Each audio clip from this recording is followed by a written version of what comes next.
హరిహర వీరమల్లు ఒక రాముడు బాణం వదిలితే ఎలా ఉంటుందో పవన్ కళ్యాణ్ గారు శూలం వదిలితే అలా ఉంది. ఒక 1000 కోట్లు 2000 కోట్లు పైన కలెక్ట్ అయిపోతుంది ఈ సినిమా. డే 1 కలెక్షన్ 200 కోట్లు మొదలవుద్ది.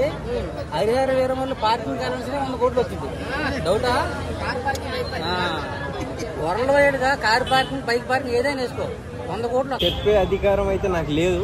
ఫస్ట్ ఆఫ్ ఆల్ ఇంకోటి ఏంటంటే ఈ సినిమా తిరగ రాస్తుంది మరొక గబ్బర్ సింగ్ అని అయితే చెప్తా. సినిమాని చాలా మంది ఆపేశారు అనుకున్నారు, ఇప్పుడు వచ్చేస్తుంది, ఎలా అనిపిస్తుంది? ఇక ఆపలేరే కాదు, ఆపలేరు. ఇది ఏంటంటే ఒక సునామీని చూస్తారు మీరు. అది వీళ్ళు చూసారు కదా, ఎట్లా అనిపించింది మీకు?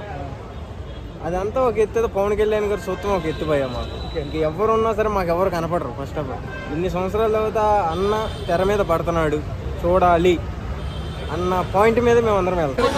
చాలా బాగుంది.